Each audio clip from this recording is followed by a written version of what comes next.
नमस्कार दोस्तों, स्वागत है आपका आज के मुख्य समाचारों में। दोस्तों यहां पर आपको देखने को मिलेंगी सुबह से लेकर शाम तक की तमाम बड़ी खबरें, मुख्य समाचार, ब्रेकिंग न्यूज अपडेट्स के रूप में।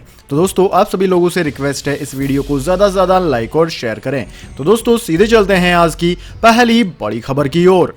आईएमए का प्रधानमंत्री मोदी को पत्र, कहा रामदेव के खिलाफ राजद्रोह के आरोपों के तहत करें कार्यवाही। जी हां दोस्तों, इंडियन मेडिकल एसोसिएशन यानी कि आईएमए ने प्रधानमंत्री नरेंद्र मोदी को चिट्ठी लिखकर पतंजलि के मालिक बाबा रामदेव के खिलाफ देशद्रोह का केस चलाने की मांग की है। चिट्ठी में आईएमए ने बाबा रामदेव पर भ्रामक सूचनाएं फैलाने का आरोप लगाया है। पत्र में मांग की गई है कि रामदेव ऐसे गलत सूचनाओं वाले अभियान को रोके। दोस्तों आपकी जानकारी के लिए बता दें, एक वीडियो में बाबा रामदेव कथित तौर पर कहते नजर आ रहे हैं कि वैक्सीन के दोनों डोज लेने के बाद भी 10,000 डॉक्टर और लाखों लोग मारे गए हैं। इंडियन मेडिकल एसोसिएशन ने प्रधानमंत्री नरेंद्र मोदी के नाम लिखे अपने पत्र में कहा है कि आईएमए लगातार 18+ आयु वर्ग के लोगों का टीकाकरण करने के लिए आपकी प्रतिबद्धता को लेकर संदेश दे रहा है।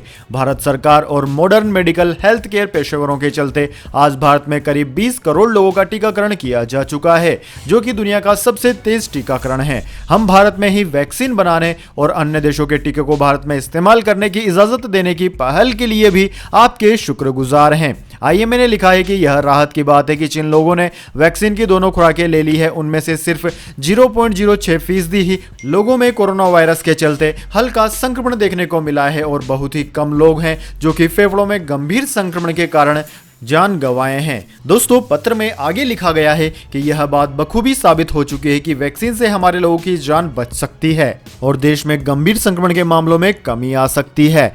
साथ ही दोस्तों रामदेव को लेकर आईएमए ने लिखा है कि बेहद दुख के साथ हम यह आपके संज्ञान में लाना चाहते हैं कि एक वीडियो में दावा किया जा रहा है कि कोरोना वैक्सीन की दोनों खुराक लेने के बावजूद भी 10,000 डॉक्टरों की मौत हो गई और एलोपैथिक दवाओं के चलते लाखों लोगों की मौत हो गई है। वह सोशल मीडिया पर वायरल हो रहा है, जो कि पतंजलि प्रोडक्ट्स के मालिक रामदेव का है। साथ ही आईएमए ने प्रधानमंत्री से अपील की है कि उनके इस दुस्साहस के लिए उन पर देशद्रोह का केस चलाया जाना चाहिए। इसके बाद दोस्तों अगली बड़ी खबर, गुजरात हाईकोर्ट ने की तख्त टिप्पणी, कहा भारत में चीन जैसा अनुशासन संभव नहीं। जी हां दोस्तों, गुजरात हाईकोर्ट ने कोरोना वायरस के संभावित लहरों को लेकर चिंता जताई है। अदालत ने राज्य सरकार से कहा कि इस बात को ध्यान में रखते हुए स्वास्थ्य क्षेत्र के ढांचे का विकास करना चाहिए कि महामारी की तीसरी या चौथी लहर तक आ सकती है। लोग मास्क पहनना, सोशल डिस्टेंसिंग बनाए रखना और स्वच्छता जैसे नियमों का पालन नहीं कर रहे हैं। इस बात पर भी कोर्ट ने चिंता जाहिर की है। अदालत ने सख्त टिप्पणी करते हुए कहा कि भारत में चीन जैसा अनुशासन लागू नहीं हो सकता। जस्टिस बेला त्रिवेदी और भार्गव डी कटारिया की खंडपीठ ने गुजरात सरकार से कहा कि कोरोना वायरस महामारी की किसी भी नई लहर से निपटने के लिए स्वास्थ्य सुविधाओं के ढांचे में सुधार करना होगा। गुजरात में कोविड-19 हालात और इससे संबंधित अन्य मुद्दों पर स्वतः संज्ञान वाली जनहित याचिका की सुनवाई के दौरान अदालत ने यह टिप्पणी की। अदालत ने कहा कि अगर ऐसा नहीं होता है तो भारत में हर 6 महीने में एक नई लहर आएगी। इसके लिए हमें अस्पतालों और स्वास्थ्य सुविधाओं को दुरुस्त रखना होगा। इसके बाद दोस्तों अगली बड़ी खबर, व्हाट्सएप के आरोपों का सरकार ने दिया जवाब, कहा प्राइवेसी के अधिकार का है पूरा सम्मान। जी हां दोस्तों, सोशल मीडिया प्लेटफॉर्म व्हाट्सएप ने भारत सरकार के खिलाफ दिल्ली में एक मुकदमा दायर कराया, जिसमें नए नियमों पर रोक लगाने की मांग की गई। सूत्रों के मुताबिक 25 मई को दाखिल इस याचिका में कंपनी ने कोर्ट में दलील दी कि भारत सरकार के नए आईटी नियमों से प्राइवेसी खत्म हो जाएगी। व्हाट्सएप के इन आरोपों पर अब सरकार की तरफ से जवाब दिया गया है। दरअसल दोस्तों भारत सरकार की तरफ से इलेक्ट्रॉनिक्स और आईटी मंत्रालय ने जवाब में कहा है कि भारत सरकार निजता के अधिकार का सम्मान करती है और इसका उल्लंघन करने का कोई इरादा नहीं है। नए नियमों को लेकर कहा कि ऐसी जरूरत केवल तभी होती है जब किसी मैसेज में सेक्सुअली एक्सप्लिसिट कंटेंट जैसे गंभीर अपराधों की रोकथाम या फिर सजा के लिए जांच की आवश्यकता होती है। सरकार ने व्हाट्सएप को कटघरे में खड़ा करते हुए सवाल किया कि एक तरफ व्हाट्सएप एक प्राइवेसी पॉलिसी को लागू करना चाहता है जिसमें वह अपने सभी यूजर्स का डेटा अपनी मूल कंपनी फेसबुक के साथ शेयर करेगा, दूसरी ओर व्हाट्सएप कानून और व्यवस्था को बनाए रखने और फर्जी खबरों पर अंकुश लगाने के लिए आवश्यक मध्यस्थ दिशा निर्देशों को लागू करने से इनकार करने का हर संभव प्रयास कर रहा है। इसके बाद दोस्तों अगली बड़ी खबर, कोरोना पर नया टीका नहीं बल्कि आ गई 2-in-1 खूबियों वाली दवा, कमाल की है खासियत। जी हाँ दोस्तों, वैज्ञानिकों ने कोविड-19 संक्रमण की रोकथाम और संक्रमितों के इलाज के लिए 2 नई दवाएं विकसित की हैं। ऑस्ट्रेलिया के Queensland Institute of Medical Research, बर्गहोमबर्ग मेडिकल रिसर्च इंस्टीट्यूट के रिसर्चर ने पेप्टाइड आधारित दवाएं विकसित की है, जिनका फ्रांस स्थित infectious disease model and innovation therapy केंद्र में हैमस्टर यानी कि चूहे जैसे जानवर पर टेस्टिंग की गई है। पत्रिका नेचर सेल डिस्कवरी में पब्लिश स्टडी के मुताबिक रिजल्ट के अनुसार इन दवाओं के साइड इफेक्ट कम है। रिसर्च ने बताया कि इन दवाओं को कमरे के सामान्य टेम्परेचर में रखा जा सकता है, जिस वजह से इनका डिस्ट्रीब्यूशन आसान है। पहली दवा वायरस के संपर्क में आने से पहले ही दी जाएगी और टीकों का असर बढ़ाने में मददगार होगी, जबकि दूसरी दवा पहले से संक्रमित ह्यूमन सेल्स में वायरस को फैलने से रोकेगी। इसके बाद दोस्तों अगली बड़ी खबर, 1 जून से एमपी अनलॉक, शर्तें लागू, आर्थिक गतिविधियां शुरू होंगी। प्रदेश में धारा 144 लागू रहेगी। शादी समारोह में 20 लोगों को ही अनुमति, वहीं होगा कोरोना टेस्ट। जी हां दोस्तों, मध्य प्रदेश में पाबंदियों के साथ 1 जून से अनलॉक की धीरे धीरे शुरुआत होगी। मुख्यमंत्री शिवराज सिंह चौहान ने बुधवार को इसका ऐलान किया है। सीएम ने बताया कि अनलॉक के दौरान आर्थिक गतिविधियां शुरू होंगी। राजनीतिक और सार्वजनिक आयोजनों, विशेषकर धरना प्रदर्शन, रैलियां और धार्मिक आयोजन पर प्रतिबंध रहेगा। मुख्यमंत्री ने बताया कि वैवाहिक कार्यक्रमों की अनुमति होंगी, लेकिन वर वधू दोनों पक्षों से सिर्फ 10-10 लोग ही शामिल हो पाएंगे। शादी समारोह में आने वाले लोगों के लिए कोरोना नेगेटिव टेस्ट अनिवार्य होगा। कार्यक्रम में सरकार टेस्टिंग के लिए व्यवस्था करेगी। मुख्यमंत्री ने बताया कि प्रदेश में भीड़ से बचने के लिए धारा 144 पहले की तरह ही लागू रहेंगी। इसके बाद दोस्तों अगली बड़ी खबर, क्यों फ्लॉप हो रहा राजस्थान का ग्लोबल टेंडर, वैक्सीन कंपनियां नहीं आई, डिस्ट्रीब्यूटर्स 1100 रुपए मांग रहे हैं। केंद्र से टेंडर निकलवाने की मांग लेकर सुप्रीम कोर्ट जाएगी राजस्थान सरकार। जी हां दोस्तों, विदेशों से वैक्सीन आयात करने के लिए निकाला गया राजस्थान सरकार का ग्लोबल टेंडर फेल हो गया है। अब तक किसी भी कंपनी से वैक्सीन सप्लाई की डील फाइनल नहीं हुई है। राज्य सरकार का कहना है कि टेंडर के लिए कंपनियों की जगह उनके डिस्ट्रीब्यूटर सामने आ रहे हैं, जो 300 रुपए की वैक्सीन के लिए 1100 रुपए मांग रहे हैं। टेंडर फेल होता देख राजस्थान सरकार अब सुप्रीम कोर्ट जाने का मन बना रही है। राजस्थान सरकार कोर्ट से मांग करेगी कि वे केंद्र सरकार को 18 से 44 साल के लोगों के लिए वैक्सीन का ग्लोबल टेंडर बुलाने का निर्देश दे। 1-2 दिन में याचिका दायर होने की संभावना है।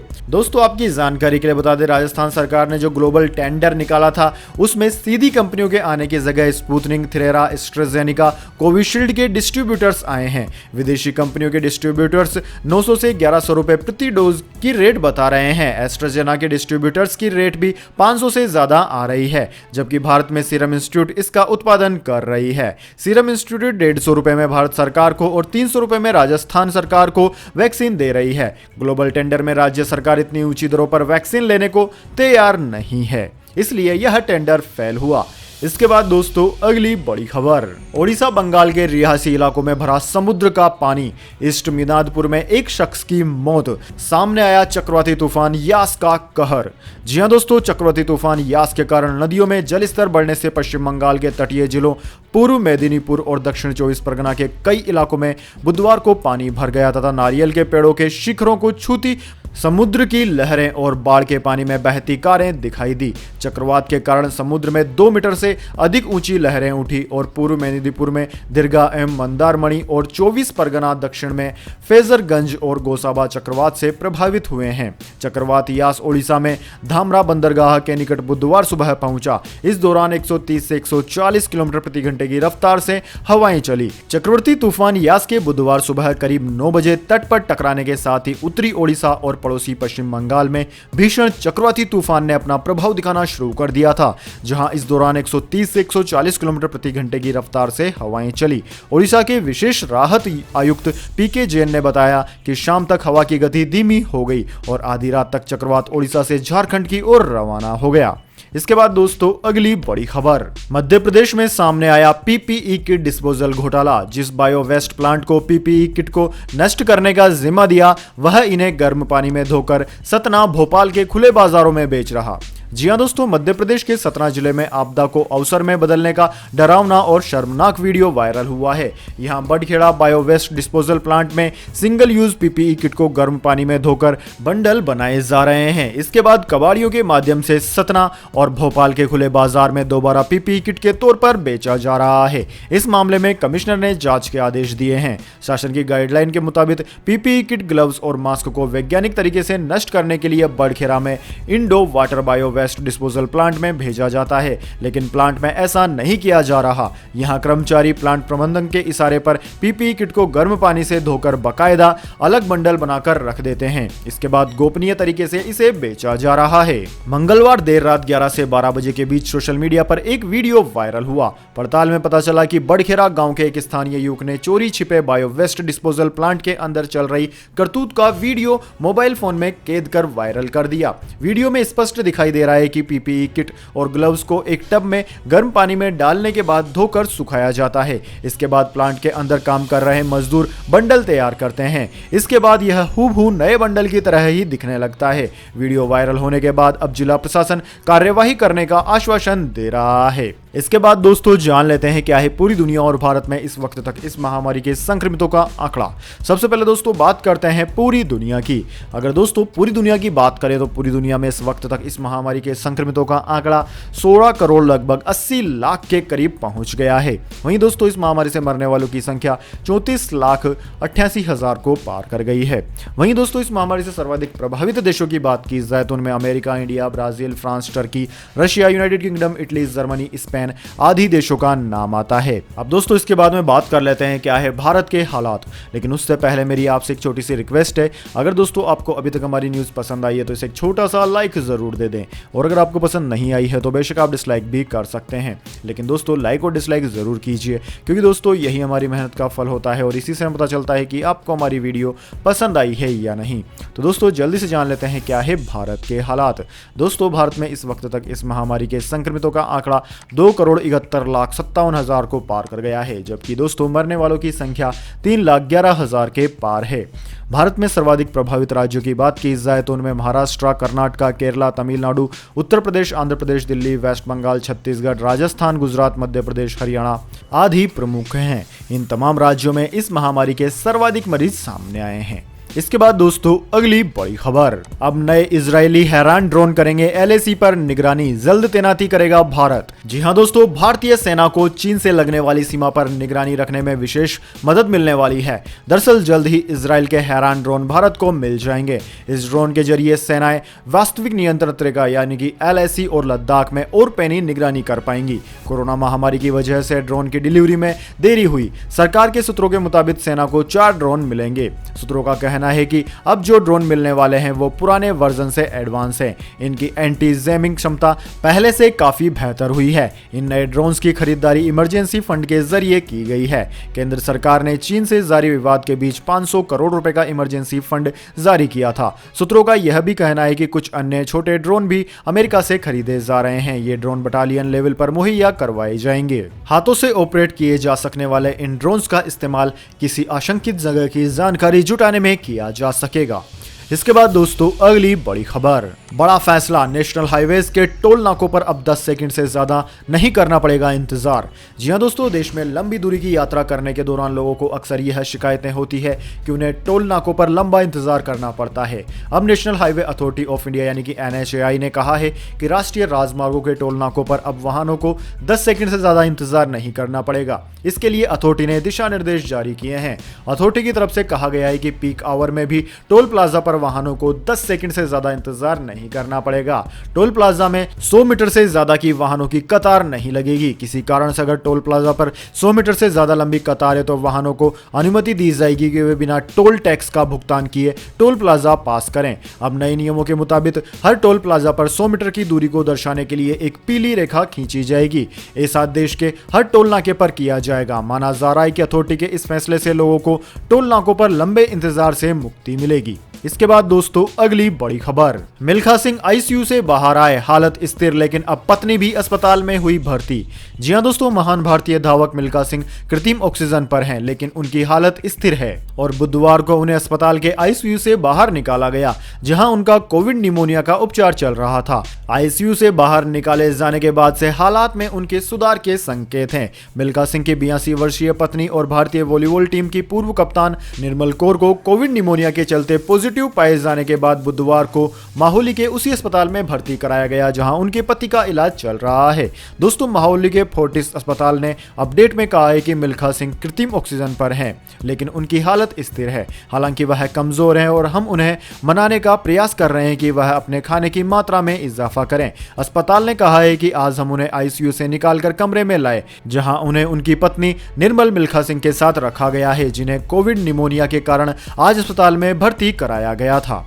इसके बाद दोस्तों, अगली बड़ी खबर, गोल्ड सिल्वर प्राइस टुडे। सोना उछला, चांदी ने भी लगाई छलांग। जानिए क्या है आज के दाम। जी हां दोस्तों, गिरावट के बाद फिर से सोने और चांदी की कीमतों में बढ़ोतरी हुई है। आज दिल्ली सराफा बाजार में सोना 527 रुपए की तेजी के साथ 48,590 रुपए प्रति 10 ग्राम पर हो गया। वहीं दोस्तों, चांदी की बात की जाए तो चांदी इस दौरान 1,043 रुपए की तेजी के साथ 71,775 रुपए प्रति किलोग्राम पर पहुंच गई है। वहीं दोस्तों, अंतर्राष्ट्रीय बाजार की बात करें तो अंतर्राष्ट्रीय बाजार में सोना $1908 प्रति ओंस, जबकि चांदी $28.07 प्रति ओंस पर अपरिवर्तित रही है। इसके बाद दोस्तों, अगली बड़ी खबर, सागर हत्याकांड मामला, बढ़ सकती है रेसलर सुशील कुमार की मुश्किल, पुलिस को मिले 8 गवाह। जी हां दोस्तों, सागर हत्याकांड के आरोपी ओलंपियन पहलवान सुशील कुमार की मुश्किलें बढ़ती जा रही हैं। दिल्ली पुलिस की क्राइम ब्रांच ने सुशील के खिलाफ 8 अहम गवाह जुटा लिए हैं। उन सभी ने सुशील के खिलाफ अहम गवाही दी है। साथ ही पुलिस सुशील का मोबाइल फोन बरामद करने की कोशिश भी कर रही है। क्राइम ब्रांच के सूत्रों के मुताबिक पुलिस को 8 अहम गवाह मिले हैं, जिन्होंने पहलवान सुशील कुमार के खिलाफ गवाही दी। माना जा रहा है कि इन 8 लोगों की गवाही से सुशील कुमार की मुश्किलें बढ़ सकती है। पूछताछ के दौरान सुशील कुमार ने क्राइम ब्रांच को वह जगह भी बताई जहां वारदात में इस्तेमाल किया गया मोबाइल फोन डंप किया गया था। अब क्राइम ब्रांच की टीम कभी भी उस मोबाइल फोन को बरामद कर सकती है। क्राइम ब्रांच के अधिकारियों का कहना है कि सुशील कुमार पूछताछ में सहयोग कर रहे हैं। पहलवान सुशील ने वारदात से जुड़ी कई अहम जानकारी क्राइम ब्रांच के साथ साझा की।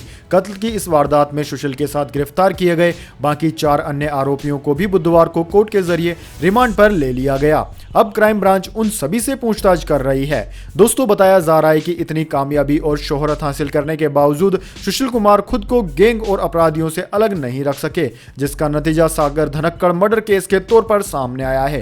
पुलिस के मुताबिक सुशील कुमार इन दिनों कुश्ती के बहाने गैंगस्टरों को पहलवानों के तौर पर अपने गुर्गों की सप्लाई करने में लगे हुए थे। कर्नाटक में 2 महीनों में 0 से लेकर 9 साल के 40,000 बच्चे हुए संक्रमित। बेंगलुरु में बने विशेष चाइल्ड कोविड केयर सेंटर।